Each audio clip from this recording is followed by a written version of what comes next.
Thanks, Duncan, for the invitation to join the workshop. What a fantastic idea. Absolutely timely. Apologies I can't be there in person or at this time. That's just the beauty, I guess, of being based down in Australia with all these wonderful kind of European workshops underway. So for the next 10 minutes, I'm going to talk about the future history of Antarctica and give kind of an Antarctic read on remote geopolitics. In terms of the outline, I'm going to touch really briefly on sort of Antarctica 101, step through the strategic attraction for the continent, and also unpack the kind of existing geopolitical framework and governance forums. Then I'd really like to step through where I see three types of remote geopolitical groupings when it comes to Antarctica. I've got a functional, conceptual, and operational three separate groups to walk through. And then finally, I'm going to explain Australian Antarctic strategy across security, access, and futures interests. So strategically speaking, Antarctica is the 5th largest continent in the world, and it is the only remaining unclaimed one. I think the main draw card beyond the hydrocarbons, so we've got oil, natural gas, and coal, as well as gold and uranium that have been found throughout the AAT, the Australian Antarctic Territory, and offshore regions.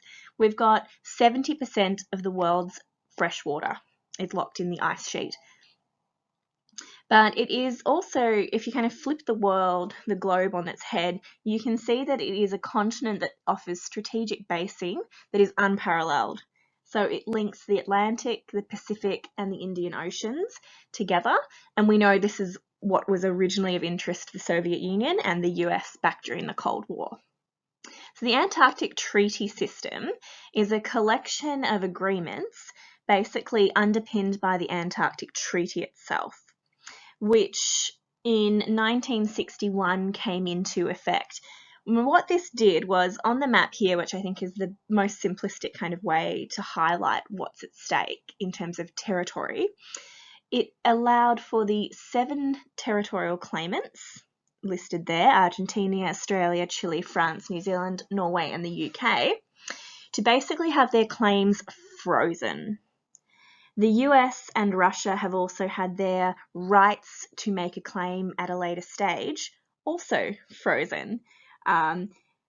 Essentially, what this means is the 1961 treaty sets aside any conflict or question over sovereignty in Antarctica. But it also means that while the treaty is in operation, these existing territorial claims, these 7 that are illustrated here, cannot be enhanced. So nothing that any of these states do, whether it's millions of dollars in new research infrastructure, 50 different strategies about why Antarctica is, an overseas territory. Any of these things, while the treaty is in force, doesn't actually enhance or further these existing territorial claims. So there is an argument that we're having here in Australia, which is, why are we sinking so much of our taxpayer dollars into new stations, new infrastructure, when should the treaty system collapse, or should we move past the point of using or relying on the treaty to manage the continent? We can't then argue, we have 5 different stations and a year-round runway. We therefore have right to keep this 42% claim. It doesn't actually enhance anything while the treaty is in play. So we've got 12 original signatories, which includes these 7 claimant states, South Africa, the US, and Russia. And along with these 12 original signatories, we have 17 other states that have indicated enhanced research activities on the continent, South Korea, Japan, Ukraine. So that together forms the 29 consultative parties who essentially get the vote at the annual Antarctic Treaty Consultative Meeting, which takes place basically on consensus. This is how the entire Antarctic treaty system operates, which I'm sure you can see the issues that we have here emerging when China is well known to be blocking consensus agreements, especially in the offshore protection fisheries and oceans parts of Antarctica. And at the ATCM, the focus there is, enhancing scientific cooperation, undertaking new environmental protective measures, and also maintaining a ban on any nuclear testing or militarization on the continent. And these are essentially delivered via the inspections protocol, which allows any of the consultative parties to undertake unannounced inspections of any infrastructure or ships within 60 degrees south. So the first clear kind of sign of this remote geopolitical approach to Antarctica is really obvious in the kind of functional operation of the continent itself in terms of the government structures there and how the Antarctic Treaty operates. So on the left there, you've got an image from the second ATCM in 1962. And on the right-hand side, we've got the kind of COVID-19 normal international summit approach. And I think it's really important to point out that this has become quite a bit of a challenge. We know that traditionally at the sidelines or in the hallways of the ATCM meeting, that's when states have been able to corner China, corner Russia, the representatives, and really drill down and ask about, enhanced strategies for larger infrastructure, to ask questions about in access to different parts of research stations, what's going on in the doors that we can't get behind.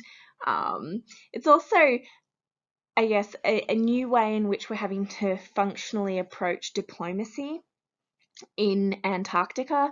So we're no longer at a position where we can have these conversations face to face, and we are really, really noticing the implications of that. So last year, for example, the ATCM was cancelled. And this year we've got it online. It's running in a Zoom format in France. And already those of us that have access to the documents that have been tabled, it's quite interesting to see Russia and China have, come leaps and bounds just after missing one face-to-face consultative party meeting.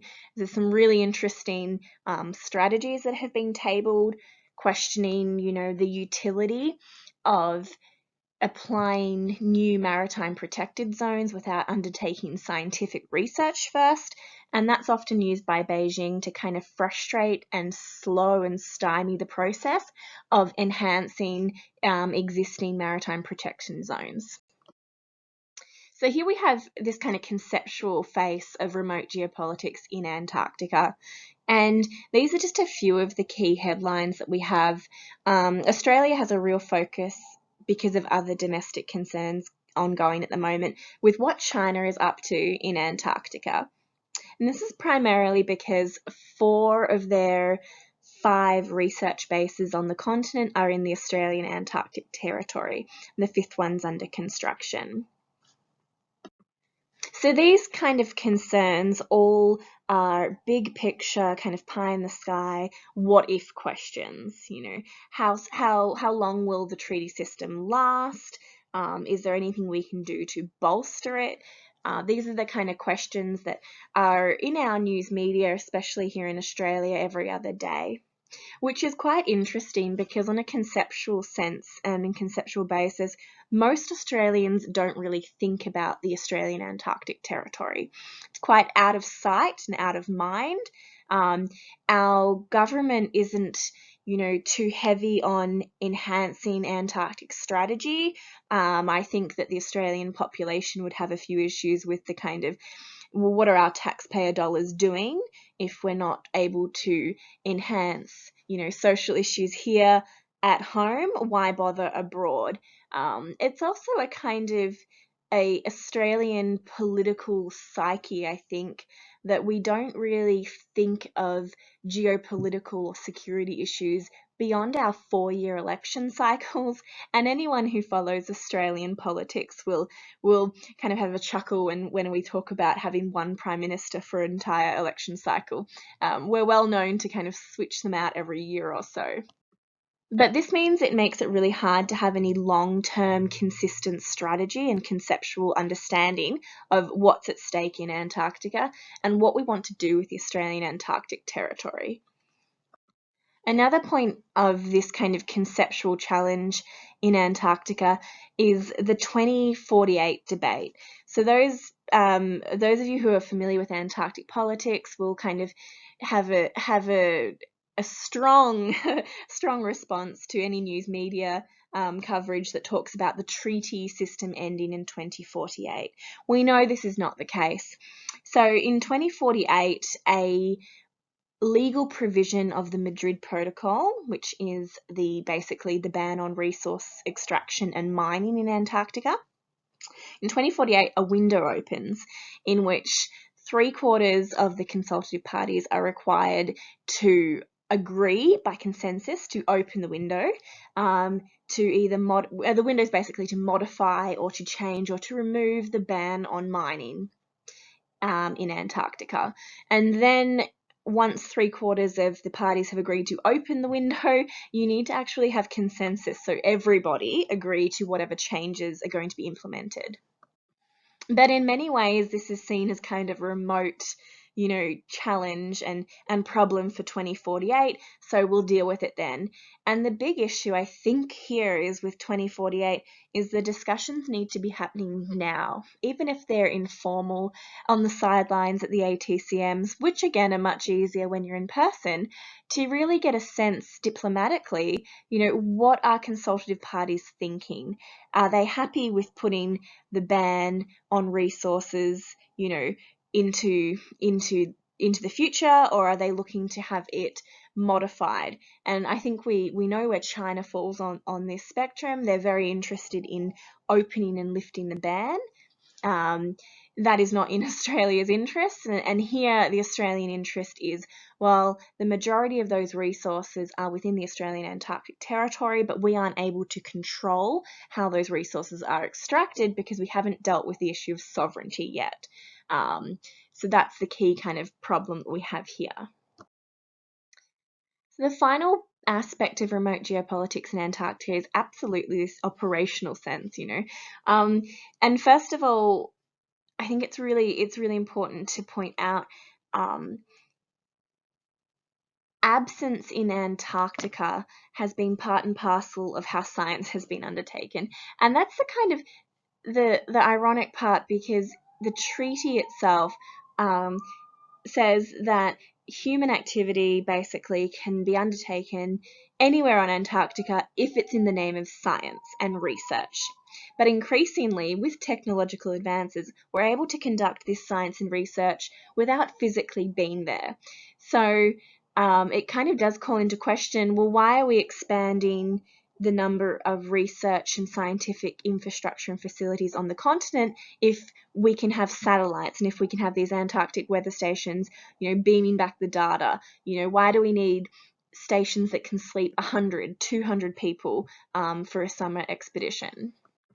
Technological advances have also meant that we've had, AI uptake, drone uptake. So here, the image on the left here, that's a picture of the Australian Antarctic drone program. We're one of the countries that's further behind the others. But any automated system and any technological advancement in how we're operating in Antarctica also opens up these non-traditional security threats. So we've got, cybersecurity has become a real central issue in Antarctic geopolitics. Most of the US attacks that have been happening on critical infrastructure have been traced through the National Science Foundation. This is all open source, but the NSF runs McMurdo Station, and so we're actually able to track cyber intrusions via Antarctic stations back to mainland US. And it is of course a huge concern, the idea of a cyber attack on Antarctic operations. If you just think of any of the year-round or especially the winter stations, right? These run on complex systems that rely on cyber enabled electrical grids, technological facilities to link back to the mainland, to filter water to allow heat to run. So any attack potentially in switching off any of these systems would have severe life-threatening implications for our expeditioners based at the stations. And finally, the last kind of aspect of remote geopolitics in Antarctica in the operational sense is the dual use applicability of these technologies. So here on the right, we've got the automatic weather stations. Obviously, there's quite a lot going on in Antarctica, but part of the treaty is the sharing of scientific data, right? And we know that China is increasingly making it very difficult to access scientific data. I've heard numerous stories of researchers having to ask 5-6 times for access to climate and data series that should be made available straight away under the treaty system. So we see China kind of eroding these expectations in its policies of not sharing its data. Another key thing is, in an operational sense, most of these technologies and these systems do have scientific application, and that allows under the treaty for them to be implemented and to be used widely, but they also have dual use applicability. So any of these weather stations, which are a large number of them are satellite link-ups, have clear military security use in times of war. So finally, just to bring it all together, in terms of the Australian Antarctic strategy, it's been really interesting to plot its kind of change over the last 20 years, I would say. From 1980 till 2000, it was clearly a strategic security interest, and all of our defence white papers framed Antarctic strategy for Australia in terms of maintaining our Antarctic sovereignty and also having the continent free from conflict on our southern flank. What's interesting is from about 2000 to now, the last 20 years, we've seen the strategy shift to focus mainly on promoting and protecting and upholding the ATS, conducting world-class science, and then protecting Australian Antarctic territory. So we've seen kind of the securitization go backwards. And there's a number of kind of arguments as to why this has happened. Personally, I think it's come down to we don't have the capacity to securitize the Australian Antarctic territory like we used to in the 80s. We had a much more nationalistic government. For instance, right now we still have the largest search and rescue slither of the Southern Ocean, but we have no vessels able to conduct that in the area of responsibility, so we actually rely on the French to do it for us. Our lack of capacity in Antarctica is also quite evident in the fact that a sick expeditioner over last summer, the 2020-2021 summer, had to be evacuated from one of our stations by the Chinese and the US. So primarily when it comes to securing the Australian Antarctic territory, we're talking here about, I guess, a historical identity cultivation that we've got going. We often talk about Australia having the 42% claim to the continent, the largest, and we've had the longest historical footprint in the region. Problems here, obviously, that we actually were gifted the territory by the British government, so there's a few kind of legal arguments that are kind of genie in the bottle waiting to be opened as to whether you can actually gift sovereignty, right? The resources as well are a key thing. So the government actually sees resources in the Australian Antarctic territory as a threat to our resources that are currently in Australia. So it's an economic kind of competitive issue there. If anyone was going to extract the resources in the AAT, Australia would want kind of a finder's fee for sure. And then I think there's a real argument to be made about the southern flank of Australia. So much of our defence paper and white paper planning looks at the threats coming from the north. We've really pivoted to the Northeast Asia area of responsibility. All of our kind of US troop hosting happens to the north of our country, and there's nothing really happening on the south as yet, although I think we do need to watch where the US Coast Guard does position one of its polar security cutters. There are rumblings that one of the bases will actually not be in New Zealand, it will actually be in Australia, down in Tasmania. In terms of who has access to Antarctica, the current thinking in Australia absolutely is, well, China needs to be monitored. You know, we've only just woken up to the Chinese economic coercion and grey zone activity on mainland Australia, and I think slowly but surely our political interests will also see us picking up. You know, they've got 4 of their 5 stations. The 5th one's not yet built but underway, but 4 of them are in the Australian Antarctic territory, and we've had all sorts of issues getting in there to inspect them. Another problem, I guess, with the Antarctic Treaty is an overflight of a base or of a Antarctic research station is actually considered an inspection mechanism. So we don't actually open a door and go into the bases, go, 3 levels down into the bunkers of these bases. They can argue, well, you flew over and you didn't see anything, you didn't see a tank, you didn't see missiles, so therefore, we've passed the inspection. The how of how we access Antarctica has, been an age-old question, and as much as, we've had modern advances in technology that's allowed us to facilitate Antarctic research from far away. That remoteness is really kind of the cornerstone of research that happens in Antarctica.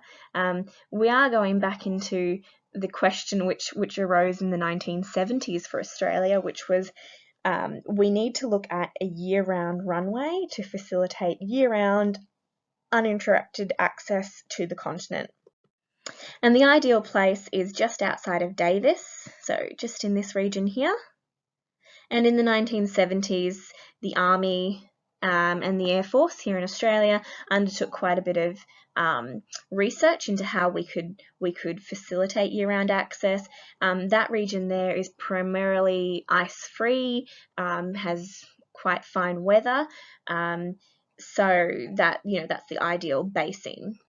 And of course, if we argue it is for science, then we can build it.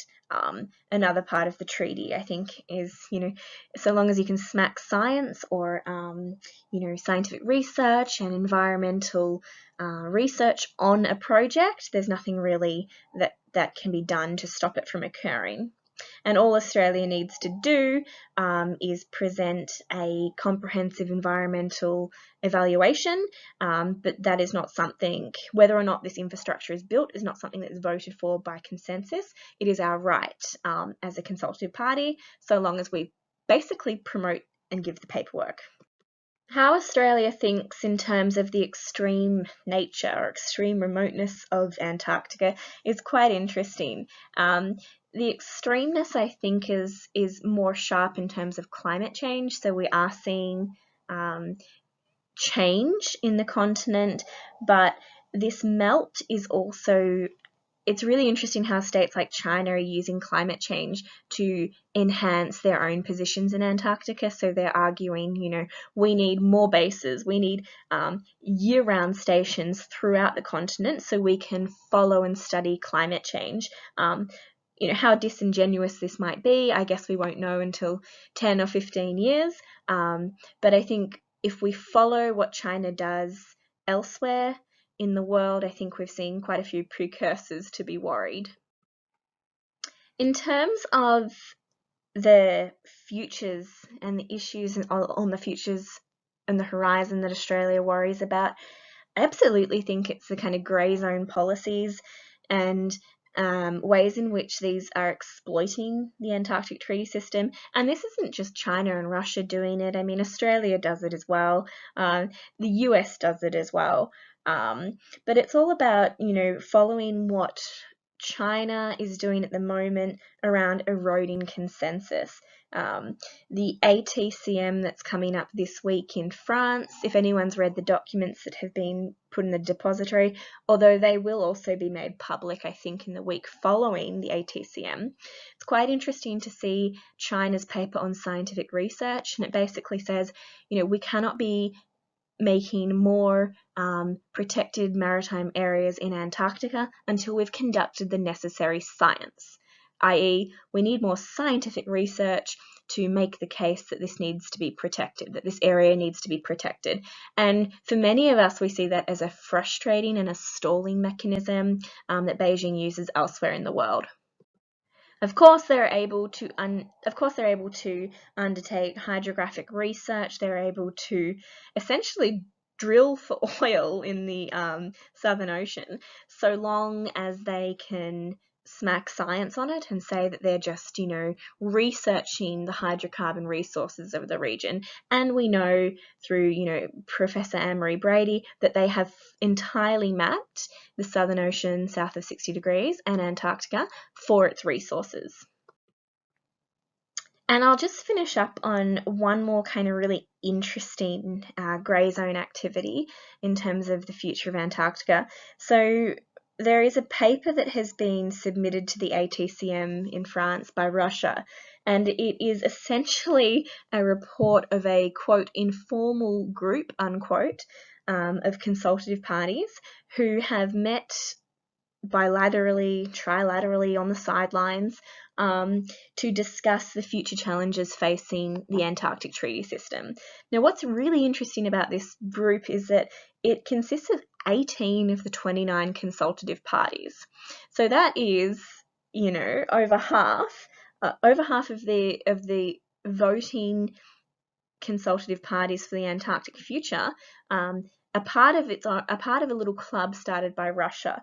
So this is something to absolutely watch to see whether this attempt to kind of erode consensus or plant doubt about what is on the horizon for the treaty, all looking ahead.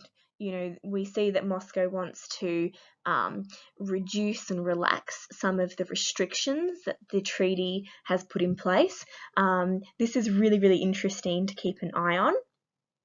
So in terms of summarizing up this presentation, it is quite binary, I think, when we think of Antarctic futures and, the remote geopolitical futures of this region, because we're not there it's not at the forefront of our mind day to day.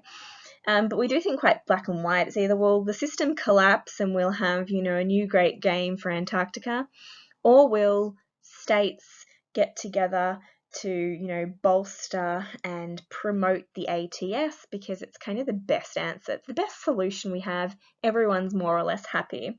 I think we'll be somewhere in the middle. I think we'll continue to kind of muddle through.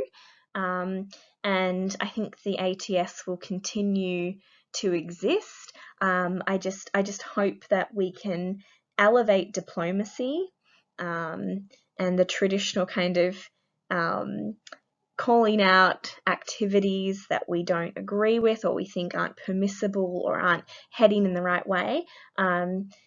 But I don't know how this is all going to kind of shake out. If COVID-19 becomes the kind of new normal, how do we have diplomatic engagement? How do we have meaningful discussions about areas that are kind of neither here nor there in political thinking, but absolutely, are at the forefront of some of the emerging geostrategic issues?